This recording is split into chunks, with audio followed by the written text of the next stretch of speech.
of the series, and the resource person for today's session is with us, Joyce Cleatus, madam. So first of all, I welcome to you, madam, for the dais.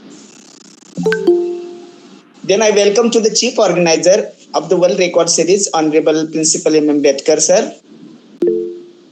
I welcome some of the colleagues from my college, IQAP coordinator Dr. Sanjay Kale, sir, Dr. Anita Dole, madam, and all others.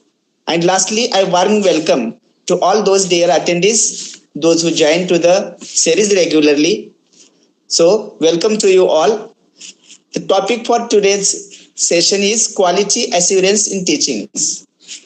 Now, this topic is going to present Honorable Joyce Cleatus, madam. She is principal from Golden Sparrow Hub School, Mumbai, I think.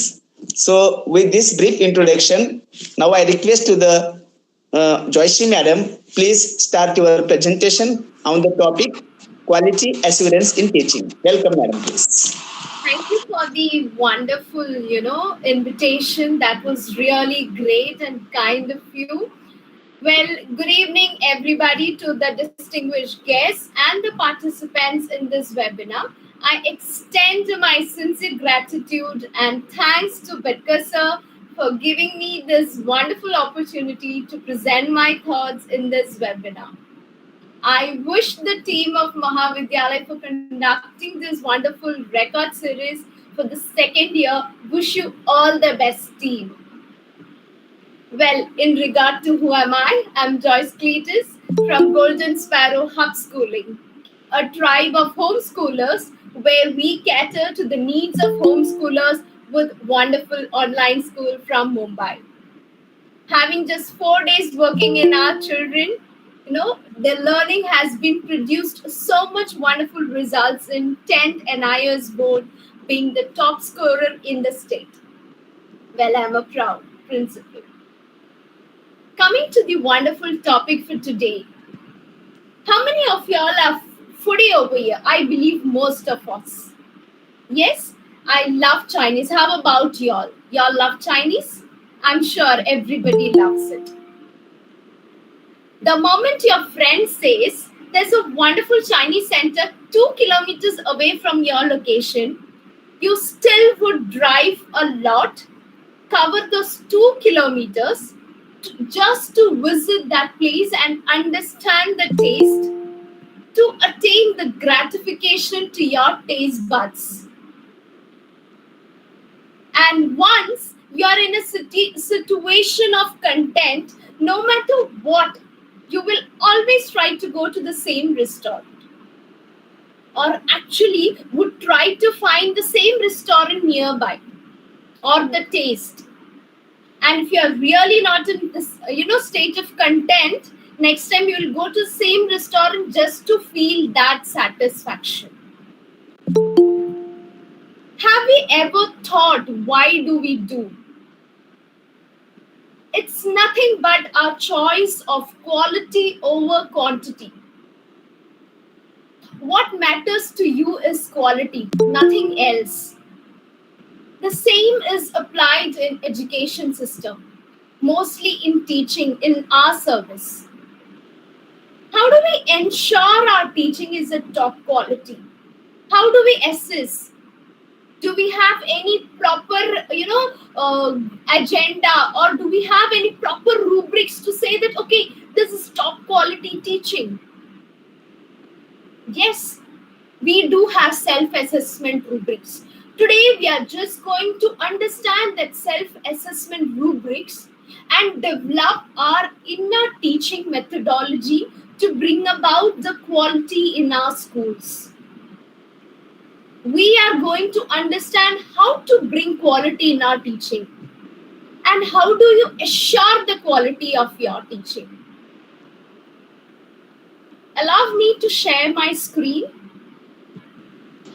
Yes, madam. Just a second.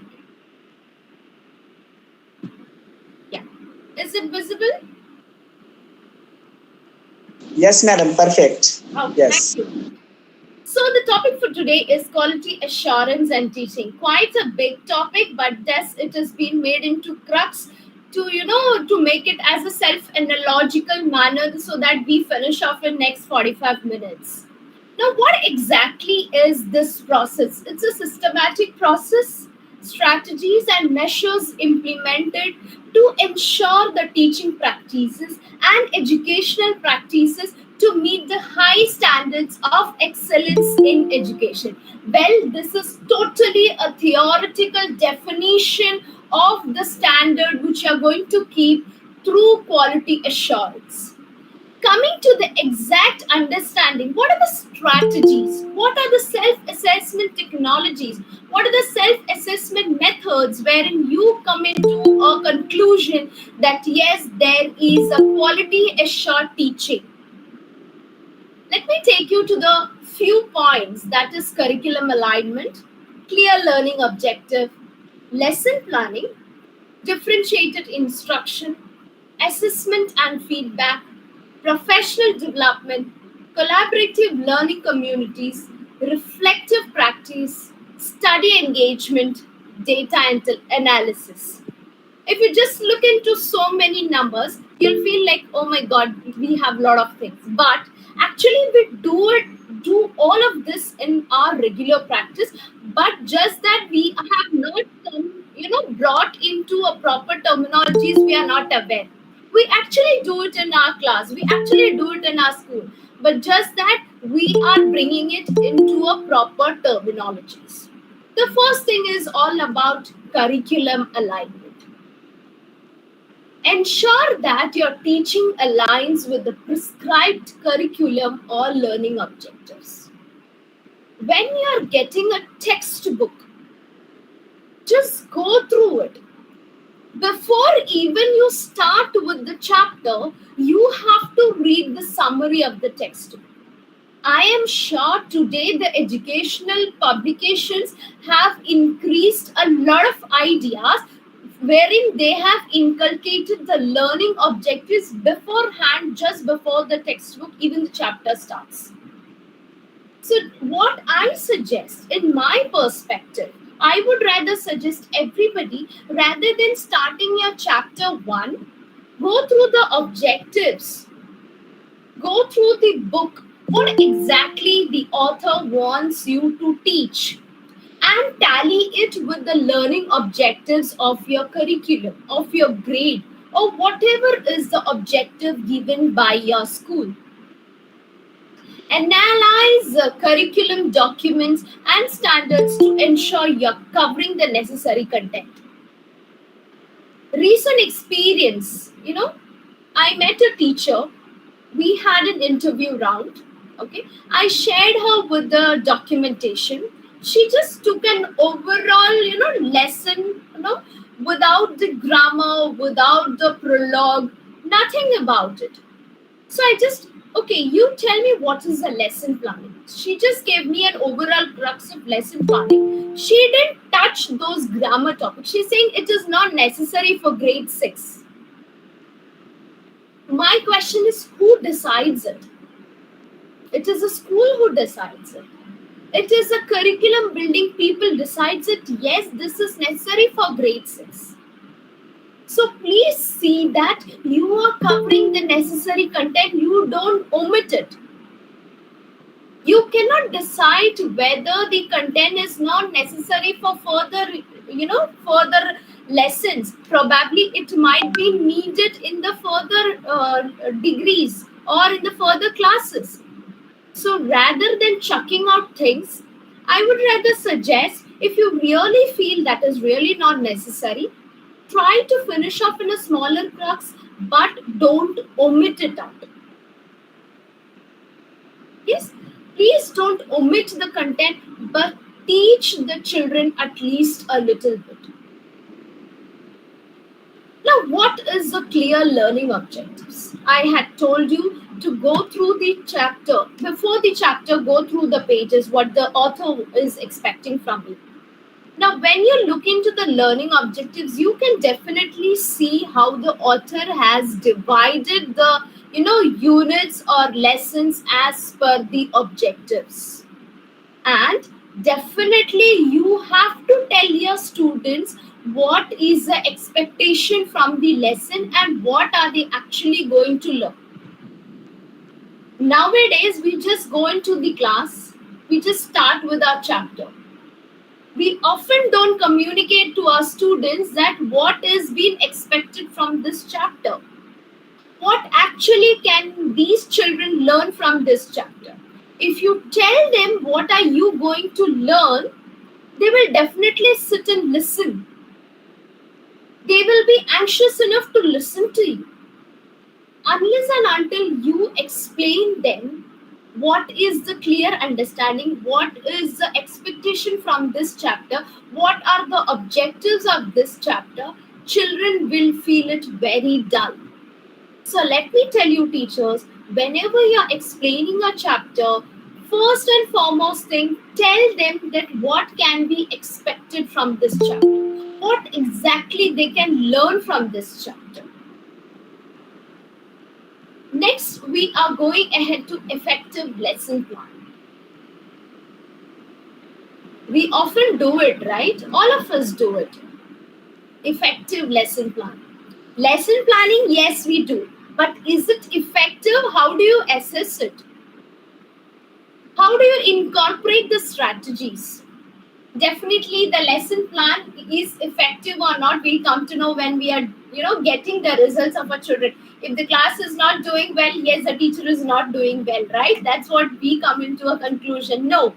The effective lesson planning is somewhere where you understand what your children actually needs, and if at all your children needs a particular setup or a type of lesson teaching, you are rewarding or you are making changes in your lesson plans so that you customize that particular chapter according to the group of kids you have in the class. What are the variety instructional strategies? Nowadays we are lot more into lectures. Then the next is discussion, then group work. Hands-on activities have just started, I would rather say. How about communication? How about discussion? Discussion, most of the times, it's like the teacher who is asking the questions. One or two children would be just giving you the answer. Actually, does it come into discussion? No. When you include whole of your class, that comes into discussion. As said, in communication, when it is just one person who is talking, it just monotonous. When it's two or more people, it becomes communication. So whenever you have your lectures, whenever you have your classes, see that there is a communicative learning happening. A flipped learning is happening. Change the ideas of regular lectures and discussions. Understand how will your children learn. If it is a flipped class, go ahead. If it is a group work, go ahead. Hands-on activities, go ahead. Whatever possible variety you can add in your lessons and which will give you the result in return, that is a good result, there comes the winning part, and that is called as effective lesson planning. Now plan your lessons in advance, considering the sequence of activities, resources, and assessments that will support student learning. Incorporate variety instructional strategies such as lectures, discussions, group work, hands-on activities. These are the two important criteria in effective lesson planning. Just teaching and going, anybody can do it, right? When you are a teacher and when are you making it customized for your children to learn, that is a winning part. That is where we say the lesson planning is effective. Next, come to differentiated instruction. Let us understand the words recognize, use, adapt. As said, when you are approaching your first day in the class, you get to understand that there are a lot of children who have got a lot of abilities and different learning needs. Just as when we concluded with multiple intelligence, some are, math smart, some are music smart, some are picture smart. Accordingly, first understand your abilities of your students. Understand first what are their needs, how will they learn, how should I make my lesson plan according to the diverse needs of kids. And then you are using your strategies. What are the strategies you might include in that? That is where we come in, discussions, your flip teaching, or extra whatever additional support or challenges, whatever comes in, utilize it for the benefit of the kids. Then comes into adapt. Teaching methods to cater to various learning styles and preferences. We are not teaching for our understanding. We are teaching the topic for the children's understanding. We should see that we customize our topic for the children's understanding. We should make our teaching as per their learning style. And that is where we say it is a student oriented learning rather than the teacher oriented learning. So whatever methods which you can inculcate to adapt, to adjust the learning style of children, I would suggest for the same. Next is in regard with the assessment and feedback. A surprise test has been conducted. Fair enough. You got to understand that there are children who have not written certain answers or not written certain concepts, and you're just leaving it away. No. A teacher should then and there itself understand that no, my children have not understood this particular topic, and we are again going to explain it to them. Okay, now it can include, see, whenever it is assessment, it isn't all about written format. You can use various methods like quizzes, tests, projects, presentation. Now Google has given you a lot of tools, and I believe there are a lot of other tools in the particular, in Google and all. There are a lot of quizzes, a lot of tests, online projects. Tell the children to actually do it. Give them the hands-on practice, and that matters a lot. More than the written, give them formative assessment. Give them somewhere wherein they actually produce their talents. You can see lot and variety of it. And give the children a constructive feedback rather than a destructive feedback. There is always a sandwich method, right? When it comes to a constructive feedback when you're giving it to your kids. Yes? So it is like you are sandwiching it between two good things and one, area of improvement you're going to tell them. Right? So this is all about constructive feedback. So when it comes to assessment and feedback, use a variety of assessment methods to evaluate the student learning. Some children will be good in oral exams, while some will be good in written exams. These oral exams, children, they don't, they are very lazy to write. But yes, the education system tells us, rather than oral exams, we want the written exams. But just that, rather than conducting a class test, making it every time boring for the children, why don't you utilize something like quizzes, tests, and projects? Definitely, children will be waiting for your class. And that's where, slowly you make your teaching into qualitative manner. And the constructive feedback, as I said, provide it with timely and constructive feedback. Very important. I am explaining it again so that nobody have any confusion, and you'll get to understand that yes, these are the new trends in education system. If you are just focusing on the written exam, if you're just focusing on the rote learning scenario, no. Now the education system has emerged. You definitely have to build up new systems in your own mind, and that is where we say no, the teacher is professional. Next comes is professional development. Now, in regard with professional development, I understand that this is a world record series, and because of that, every day you get to learn a lot of new ideas, right? I would rather salute all of those people who are attending these regular webinars. Wonderful, super.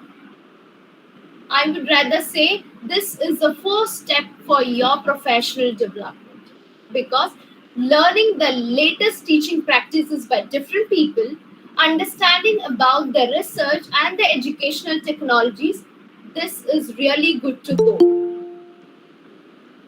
Whenever you're attending workshops, conferences, online courses, enhancing your teaching skills and knowledge, that is where we say a professional development is happening.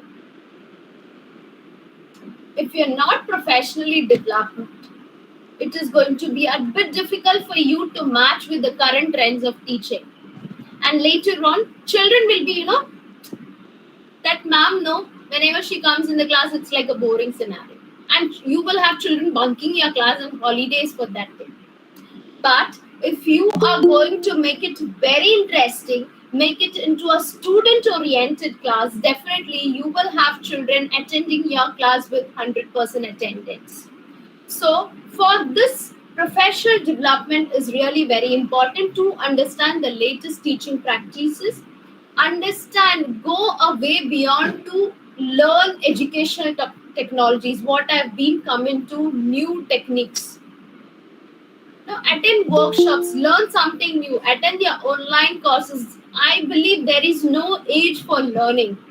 And this particular attending the courses, attending workshops definitely will be very useful. And mark my words, teachers, it would be really beneficial for you. Next is in regarding with collaborative learning communities. Now what we are actually doing is we are collaborating the learning communities. We are learning with each other, with the fellow teachers participating in professional learning communities. We are actually seeking that opportunities. We are actually learning from each other. We are learning the good points from each other. We are engaging in discussions, we are sharing our best practices, and that is where we say that we learn from each other's experiences. There is nothing bad to say that we also learn from children. There are a lot of things we learn from children, so definitely we are learning from each other's experiences. When your principal or when your coordinator is giving you observations or feedbacks, please take it in a positive manner rather than taking it, okay, ma'am is having something very difficult scenario with me, and that is the reason she is giving me constantly the feedback. No, it is for your benefit. It is for your benefit that tomorrow when you come into that position, you see that you are properly set for the teaching practices. You can properly guide your teachers for that. And that is the reason whenever your seniors are giving you observations or feedbacks, take that as a positive manner and improve your teaching practices rather than taking negative. So, when it comes to collaborative learning communities, seek, engage in, provide. I would rather say this. Then it comes to reflective practice. What is reflective practice? When you are actually going to the class, you take your class, everything is done. By the end of the day, when you go back to your bed, just try to analyze and reflect the day. Okay, what a cycle I taught for this particular grade children. I could have taught it in this way also. How well could I have teached more? How better can I do? What was the loopholes in that? And these questions, these reflection will definitely give you better ideas for tomorrow. Understand what worked well and what can be improved. When you are doing, the micro teaching sessions with each other, this helps you to give you confidence, and this helps you to give, effective teaching methodology. When you get feedback from your friends, from your mentors, from the different perspectives, it will, give good opportunity in your teaching effectiveness. Then, in regarding with student engagement, as I said before, unless and until you have the student participation in the class, it won't become a positive classroom. It will be just a monotonous class. Encourage the students participation. You know, if it was in the normal in my school, I wouldn't have this particular scenario. I would have asked all of my teachers to get up and talk to me. Today, now I'm just doing a monotonous teaching, monotonous dialogue. Probably all are, tired after the day's work. So I'm not picking up all of y'all to, tell me. But yes, the most important thing which you all have to understand it is as to create positive and inclusive classroom environment which encourages active student participation and engagement. Variety of instructional strategies, multimedia resources, real world connections to make lessons relevant and interesting for students. These are some points of student engagement. Now, into the next slide. Data analysis. When you're understanding the student's performance has dipped, you identify the trends and the patterns of the children. Some days, sometimes, this particular subject has been reduced. Marks have been totally reduced by a good scorer child. Suddenly, a child, who has done very well in the last exam has dipped in the next subject. Try to analyze what has happened. Try to understand what might have dipped the student's performance. And that is how the data gives you the position to analyze the scenario.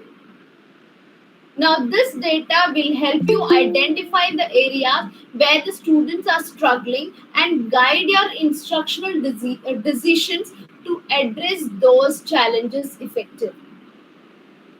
Certain times when you might be just looking into the results of the child who was actually doing very well, you will try to understand. You will try to go behind, what have gone wrong, and slowly you get to understand. Probably the child might be facing very difficult situation, or maybe the child is not understanding that particular subject, and that is how we try to recorrect it after understanding, that in regard with the data, or after getting understanding with the analysis. You are not doing a corrective measure, it's a failure. But when you are actually going into a corrective measure, you are trying to solve it out. That is where the data analysis come into effective manner. I believe all have understood from this. Do you all have any doubts?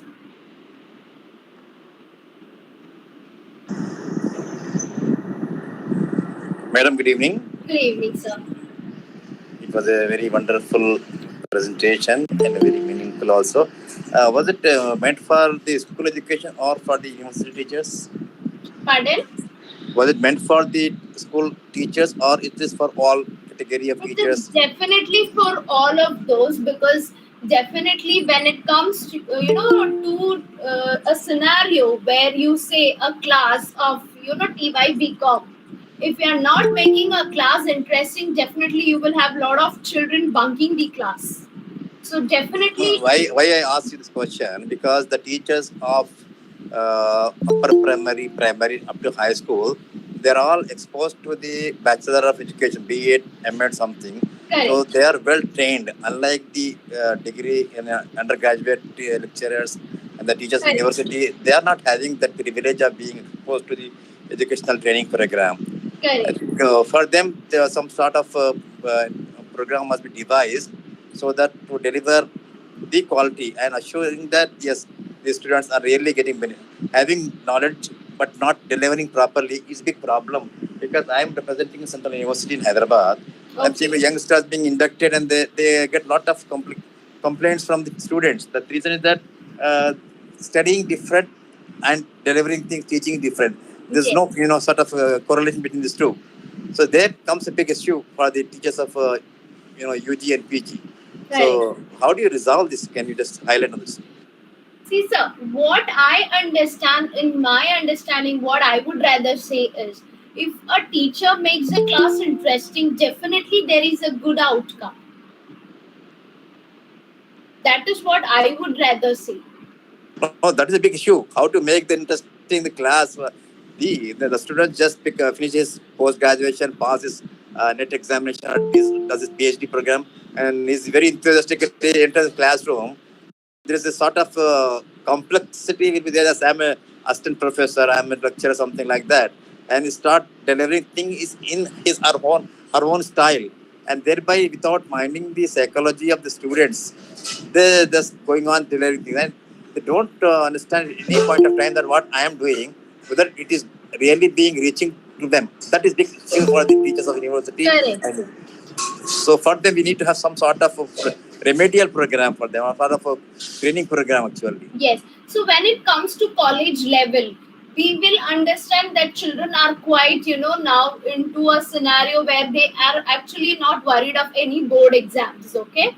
So in such scenario, having their quality, into the class, it is very difficult. In such scenario, what are we going to do as mentors is the first thing is first trying to build a quality relationship with the children.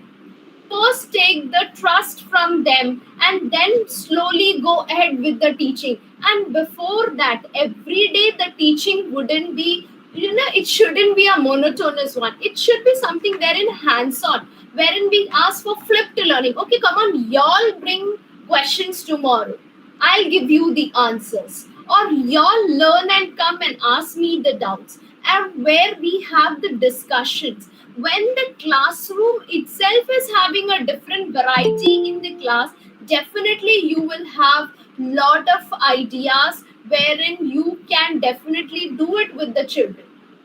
And I'm sure this is really going to be working not only just in schools but as well as in colleges. It depends upon the teacher how we can utilize the technology in the class. It can be either the online technologies, it can be either our technologies with the manual practices.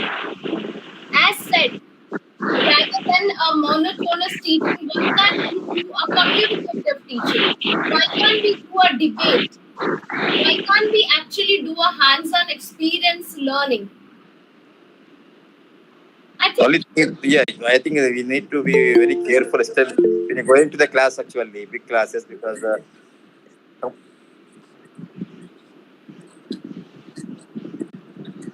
communication is a very important part, and that part is that yes, rightly mentioned in your lecture, and also the teachers need to get down to the level of the student. That is whether PG or UG, because if I cannot expect that what I am having the same IQ is of the students. That is big, sort of some sort of egoistic tendencies that should be taken care of as a psychologist. What I see, I could get the impression of your lecture. yeah. So I think I have come to the end of the session. Okay, so there was only question and answers now left. So if at all anybody have any more questions, they can go ahead, or else we can wind it. No worries.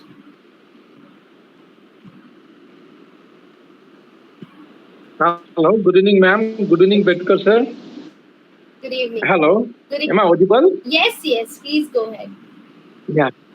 Ma'am, thank you very much for your wonderful presentation. And our lesson plan is one of the basic need of any class. And it will be then becomes more structured, and the time management and everything, where we have to emphasize, we can work out. That is a wonderful part. And collaboration, what you said, that is also a great thing.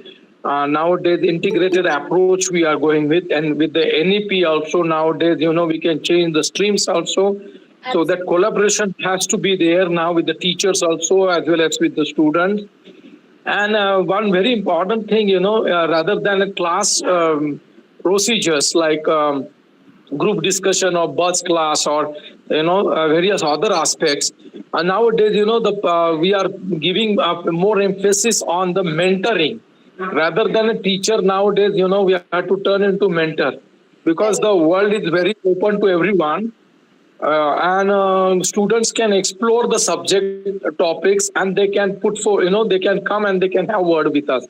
So what do you think, whether the mentoring is a powerful tool or a teacher going in a classroom putting all those points together and saying this? So where the student become little passive, and here the student become little active. So what do you think about this, madam? Thank you. I would rather suggest for mentoring rather than teaching. Teaching has become a rote, it has become quite, behind part. Now it has become an ancient scenario. When it comes to mentoring, it is really making a lot of difference, and that is where I said rather than a teaching, teacher oriented class, we have come into a scenario where it is student oriented learning, and that is why mentors are today more into demand, and that is why I would rather suggest let us be mentors rather than being teachers.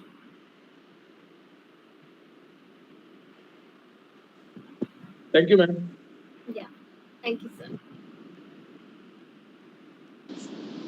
Yes, dear participants, if you have any queries, please come ahead and ask to Madam. Madam will answer it. Please. I think we have a lovely audience and a huge number. Thank you, participants. You all have come in. It was really a great encouragement. Yes, please try to be a mentor rather than a teacher. Let's have a student-oriented learning scenario in our, world. Let us be the mentors. From today onwards, let's start with a new era of learning. But then, thank you, everybody. Thank you for joining. Thank you, Dr. Badiuddin sir, Dr. Swan Shukla sir, for asking the questions and sharing some important points discussed with madams. So thank you very much. Now I would like to request the chief organizer of the series, Honorable Principal M. Betkar sir. Please sir, you are most welcome. Please have some words for us.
you. Thank you. Thank, thank, thank you, sir. Now I move towards the vote of thanks. Shri Kumarswami Mahavidyalaya Ausa, District Latur, is organized World Record Series 2. As we know, all of you, today was the 123rd day of the series, and the resource person for today's session was with us, Joyce Madam. So, ma'am have presented so nicely. The topic for her presentation was quality assurance in teachings. So, ma'am have justice to the topics, covered every aspect to the topics. At the very first, ma'am have explained how do we assess the top quality teaching. I think it is a very big point to every teachers to remember while they enter in the class. Then Madam Shah also explained about the strategies of QA in teachings, curriculum alignment, clear learning objectives, effective lesson plans, then differentiated instructions, as well as some assessment and feedbacks. Also focused upon professional developments, collaborative learning communities, and reflective practice, and at last students engagement. Now these are the points covered in our lecture so nicely. PPT was so wonderful, and madam have explained it very nice. We liked it, madam, and the session was very useful to us. So I express sincere gratitude towards you. Thanks a lot. Then I thanks to the chief organizer of the World Record Series 2, Honorable Principal M. Ambedkar sir. I thanks to the colleagues from my college, IQAC coordinator Dr. Sanjay Kale sir, Dr. Karar sir, Dr. Anita Dole madam, Dr. Sudhir Garar sir, vocational supervisor Praveen Utge sir, and all dear colleagues. And lastly, but not least, all my dear attendees, participants, those who join the series on time and motivate us and enhance the beauty of the series. So thanks to the all dear participants. Special thanks Dr. Badiuddin sir and Swanand Shukla sir, those who joined the series and discuss perfectly, ask some questions and discuss with the resource person. Now they always share in the interaction session. So thanks to you. And I declare that today's session is over. But I kind request to you all, please fill the feedback link which is given in the chat box. So with the kind permission, I declare that the session is over. Thank you. Thank you, madam. You are